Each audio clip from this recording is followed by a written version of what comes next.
안녕하세요. 디바제시카입니다. 금요 사건 파일 매주 유튜브에서 10시에 생방으로 여러분과 함께하고 있는데요.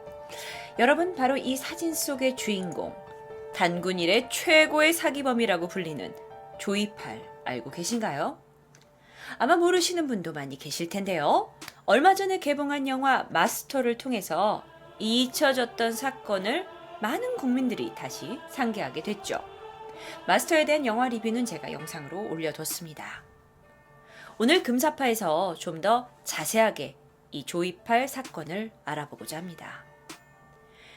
대한민국 최대의 의료기 렌탈 계약 사건의 그 범인이라고 불리는 조이팔, 정말 희대의 사기꾼이라고 불리고 있는데요.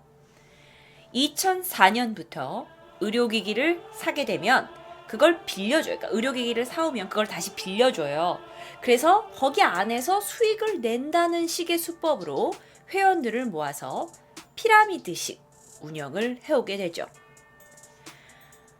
자, 그런 다음에는요. 처음엔 이게 사실 사람들이 피라미드라고 하면은 당연히 안 속게 되고 저거는 사기야라고 생각을 될 수 있는데, 이상하게도 여기서는 지속적으로 수익금을 계속 사람들한테 지급을 하게 된 거예요. 그러면서 사람들에게 신뢰도를 쌓았죠. 회원을 늘렸고요. 전국에 걸쳐서 수십 개의 법인과 또 49개의 영업센터를 운영을 했대요. 2008년까지 이 다단계 사기로 인한 공식적인 피해자가 몇 명이었는지 아세요? 이거 작은 규모 아니었어요. 무려 24,500명이었다고 합니다. 피해 금액은요? 이게 역대급인데요. 피해 금액이 무려 4조 원. 4조 원. 4조. 그런데 이게 신고되지 않았거나 또는 소송을 포기한 건도 있대요. 그래서 실제로 이걸 다 포함하게 되면 조이팔이 사기친 금액은 훨씬 더 클 것으로 추정하고 있습니다. 자, 그렇다면 어떻게 도대체 사기 수법으로 회원을 모을 수가 있죠? 그리고 이 사기에 그렇게 사람들이 쉽게 속아 넘어가나요? 조이팔이 만든 이 비즈니스 모델은요, 투자를 하면 높은 수익을 받을 것이라고 하고는, 실제로는 뒤에 가입하는 사람들이죠. 1년 후에, 2년 후에, 3년 후에 가입하는 사람들한테 받은 돈을 다시 떼어서 먼저 가입한 사람한테 일단 수당으로 주는 거예요.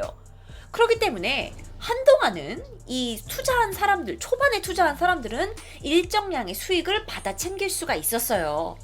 그래서 나중에 수익금 지급이 좀 늦어졌어. 지체가 되었음에도 불구하고 사람들은 여전히 우리가 초반부터 수익금 잘 나왔으니까 조금만 기다리면 될 거야 라는 기대감이 있어서 신고를 미뤘고요. 그래서 피해는 더 커지게 됐다고 합니다.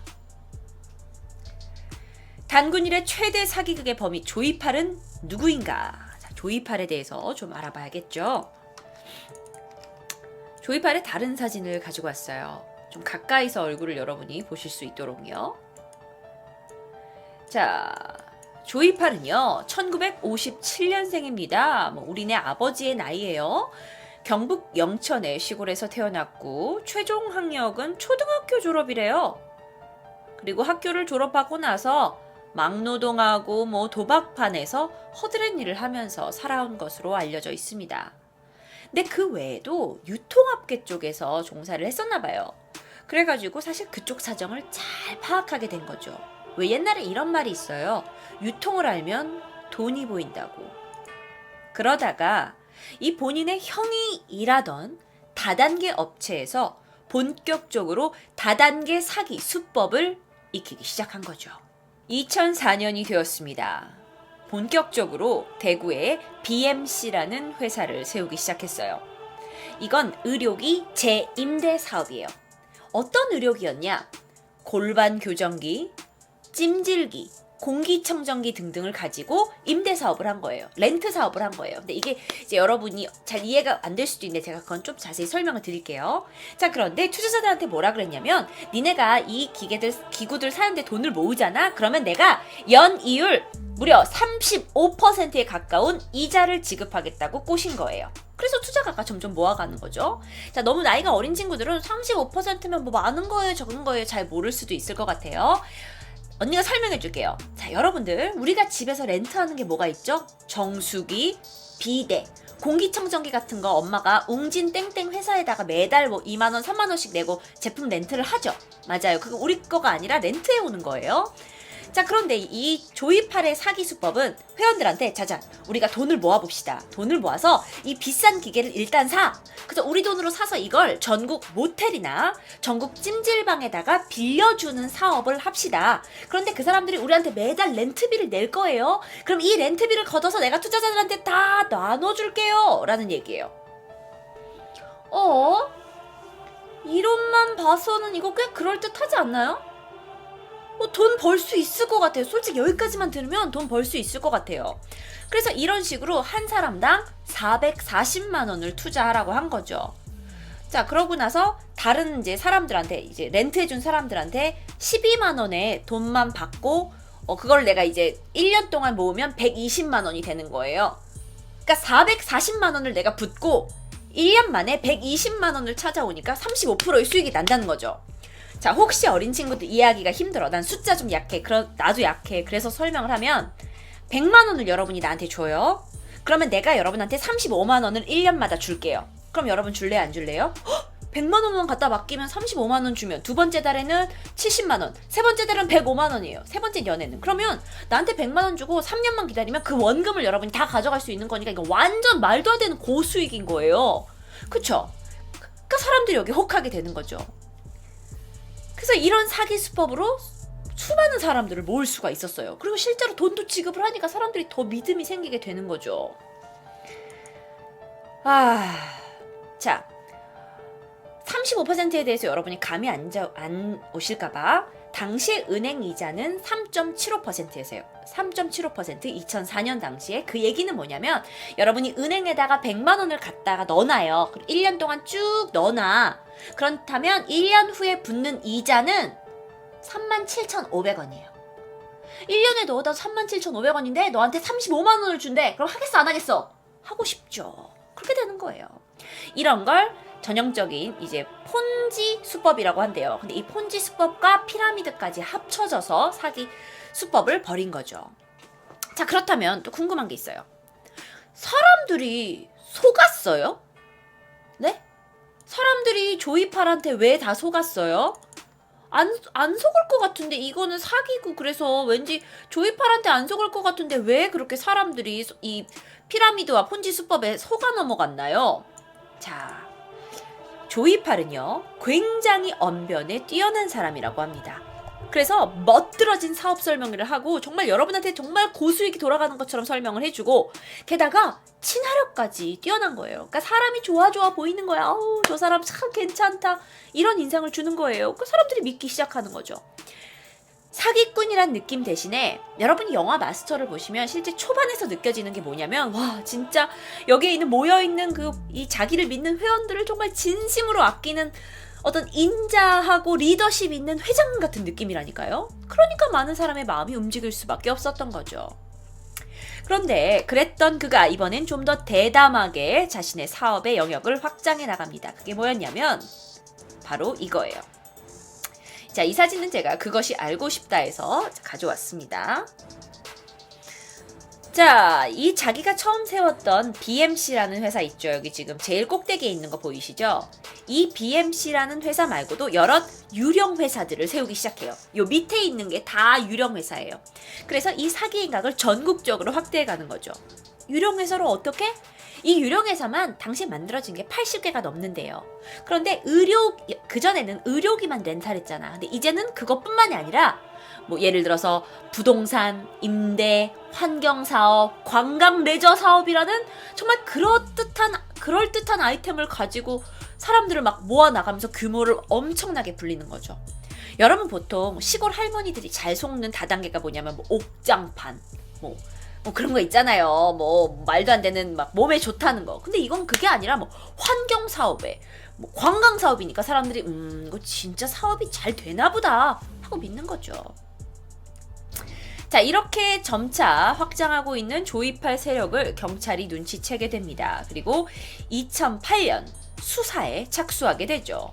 그리고 나서 10월 말 회사를 압수수색하게 되면서 본격적으로 수사가 진행됩니다. 그렇다면 이 사기 행각이 이제 끝을 보게 되는 걸까요? 아니요. 사실 조이팔은요, 이 모든 것에 자신의 수작이 들어가 있어요. 이미 대구경찰서에서 수사를 시작하기 이전에 충남의 서산경찰서에서 이 조이팔의 사기 행각을 낌새를 챈 거예요. 그래서 조이팔의 전산실을 찾아라. 전산실만 찾으면 여기에 우리가 중요 증거들을 가져올 수 있어서 얘를 고소할 수 있다. 라고 이제 수사를 시작을 했는데 문제가 뭐냐면 조이팔이 이걸 다 눈치챈 거예요. 그러면서 조이팔이 점점 자신을 향한 이 수사망이 좁혀오니까 이 다단계 사업 이거 안 되겠다. 이거 힘들겠다. 라고 판단을 하게 된 거죠. 자, 그래서 어떻게 했냐? 자신의 오른팔이었던 강태용이란 자가 있어요. 제가 사진으로 보여드릴게요. 자, 강태용이 바로 부사장급이었죠. 자신의 오른팔이었고요. 자신의 오른팔인 강태용을 이용해서 그동안 이제 접대를 하면서 막 뇌물을 줬던 이 대구 경찰이나 각종 공권력의 이 위에 사람들 있지? 이 사람들한테 연락을 하기 시작합니다. 그래서 실제로 대구 경찰서가 이 사건을 맡아서 조이팔의 회사를 덮쳤을 때는 이미 전산실에 중요한 증거가 다 없어졌어요. 이미 다 폐기 처분한 거예요. 그럼 조이팔은요? 조이팔 또한 이미 수색 전에 도주했죠. 그런데 문제는 뭐냐면 여기에 대구 경찰서도 이미 다 뇌물을 너무 많이 받아먹은 거야. 그러다 보니까 실제로 회사를 뒤졌고 조이팔은 없어졌는데도 불구하고 조이팔에 대한 지명수배나 추적이 굉장히 늦게 진행이 된 거죠. 자, 사건이 점점 더 답답해집니다. 그쵸? 그래서 조이팔과 그 외의 사람들은 이제 공개 수배가 내려지는데 여기서 더 충격적인 게 있어요. 뭐냐면 대구 경찰청뿐만 아니라 검찰에게까지도 조이팔을 도운 관계자들이 있었다고 해요. 검찰 서기관, 그 다음에 부장검사, 또 검찰 간부 출신의 많은 변호사들이 많진 않다. 2-3명이다. 변호사들이 이 조이팔이 이 공권력의 내부에다가 자신의 사람들을 심어놓은 거죠.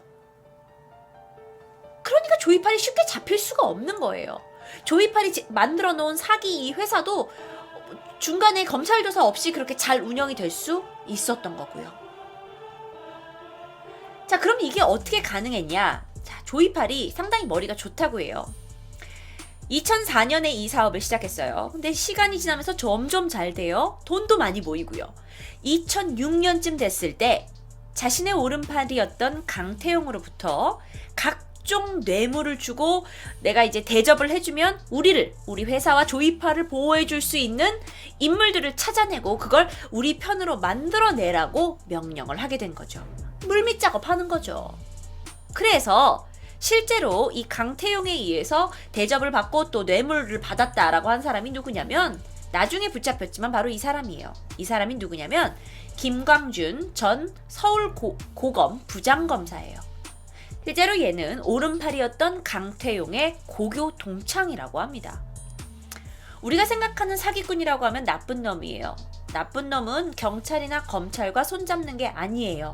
그런데 이 나쁜 놈 조이팔은 이미 윗손들과 손을 잡고 사기 행각을 벌이고 있었던 거죠. 그러니까 희대의 그 수많은 금액을 그렇게 순조롭게 사기쳐서 도망갈 수 있었던 거고요.